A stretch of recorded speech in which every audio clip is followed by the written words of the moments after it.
Ellen DeGeneres, an unstoppable force who reshaped what daytime television could be.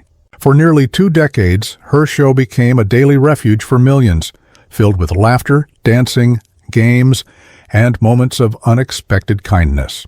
Her comedy wasn't just funny, it was a lifeline. And her voice, as Dory in Finding Nemo, reached around the globe, bringing light to children and adults alike.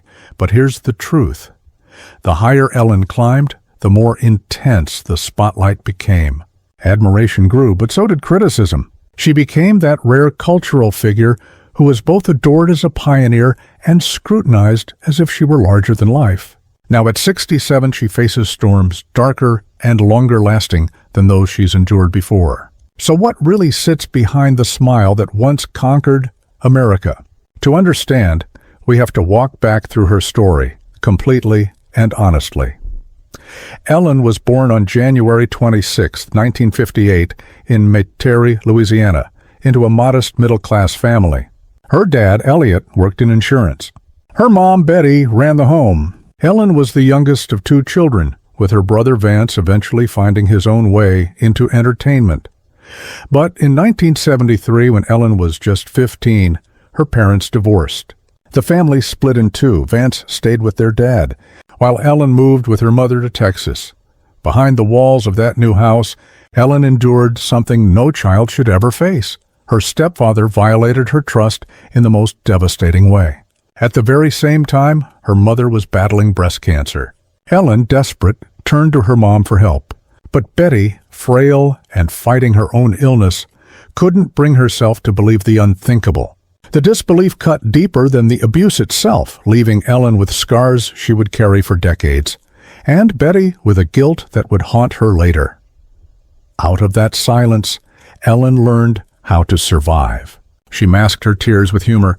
She learned to take pain and twist it into timing, to turn fear into punchlines. The world would one day celebrate her as a beacon of joy. But her first lessons in comedy were born from tragedy, not laughter. By 1976, Ellen had left the University of New Orleans after just 1 semester. With no diploma but a stubborn will, she returned to the city to figure out her life. Money was scarce. She typed as a secretary, folded clothes at JCPenney, painted murals that left her hands stained, waited tables in smoke-filled restaurants, and poured drinks behind bars until midnight. Rent was late, cupboards were bare, and every paycheck was a fragile lifeline. But Ellen carried with her a small, battered notebook filled with scribbled jokes, coffee stains, ink smudges, half-formed punchlines.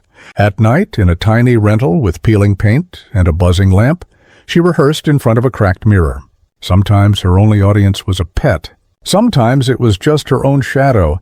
Dinner might have been half a sandwich saved from work. Applause existed only in her imagination. But she kept writing, kept practicing, kept sharpening her wit until it became armor. By the early 1980s, Ellen was testing herself on the small stages of New Orleans, smoky clubs where half the seats were empty and the audiences were impatient. She wasn't polished yet, but her style was sharp, self-deprecating, different. Slowly, word spread. There's a young comic here worth watching. That whisper reached talent bookers for The Tonight Show, starring Johnny Carson. And in 1986, Ellen walked onto that iconic stage with shaky hands but a steady act. She nailed it. Then came the ultimate validation. Carson himself motioned her to the couch.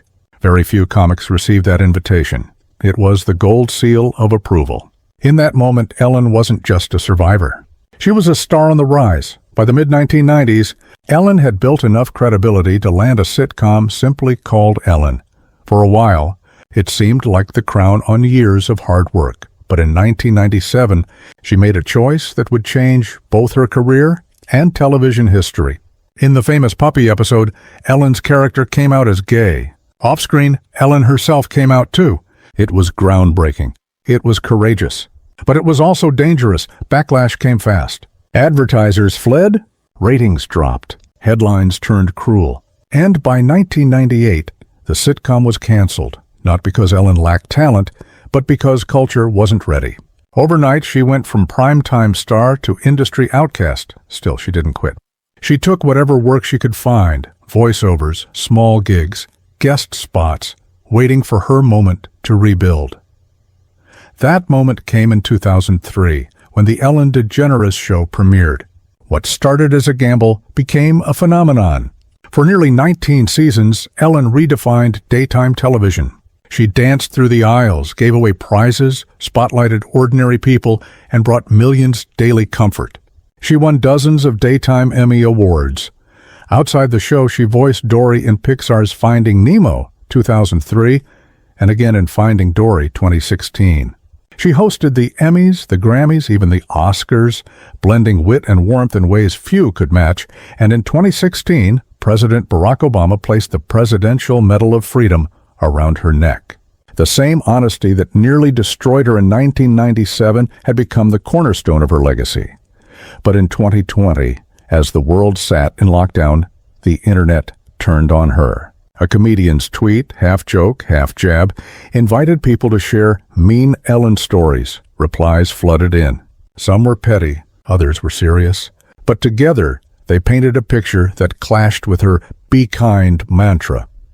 On July 16, 2020, BuzzFeed News published an investigation citing former staff who described a toxic workplace and naming 3 senior producers accused of misconduct.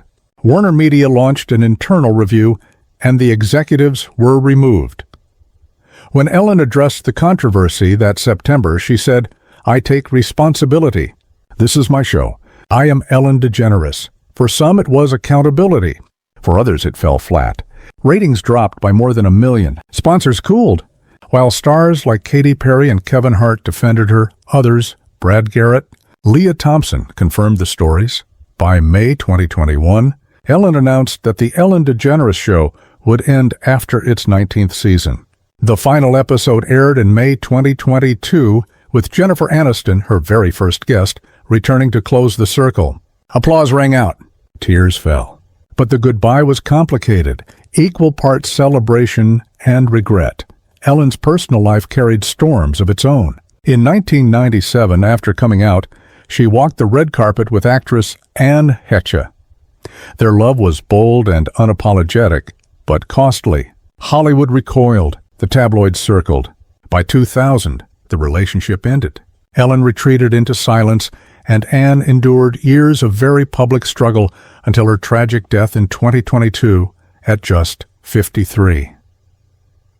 In 2001, Ellen began a quieter chapter with photographer Alexandra Hedison. It was nurturing but temporary. They parted in 2004 gently and without drama. That same year, Ellen met Portia de Rossi, then 31. The connection was immediate. Portia, battling her own struggles with eating disorders and depression, found safety in Ellen. Ellen, scarred by heartbreak and scrutiny, found steadiness in Portia. In 2008, they married at their Beverly Hills home when California briefly allowed same-sex marriage. Their vows, simple but fierce, became anchors through health battles and public storms. When Ellen's reputation wavered in 2020, Portia's 4 words, "I stand by Ellen," spoke louder than any headline. Nearly 20 years later, they remain inseparable. By 2023, at 65, Ellen opened up about her health, osteoporosis, arthritis, OCD, ADHD. By her late 60s, fatigue and pain were constant companions. For a woman once defined by boundless energy, this was humbling, but she adapted. Slower mornings, therapy, meditation, gentler walks, bone-strengthening meals. Portia redesigned their home into a sanctuary of comfort. "She makes me eat what I don't want to eat and move when I don't want to move," Ellen joked, grateful for the love behind it. In 2024, Ellen launched a farewell stand-up tour, Ellen's Last Stand, up and taped a Netflix special for your approval. She mixed comedy with confession, jokes with honesty. When the curtain fell, she stepped back for good. By 2025, approaching 70, she and Portia had settled into the English countryside. Their days now revolve around gardening, restoring old cottages, and quiet walks. Ellen's net worth, built for more than 20 real estate flips and years of success, sits around $450 million, yet no wealth erases the aches in her body or the regrets in her heart.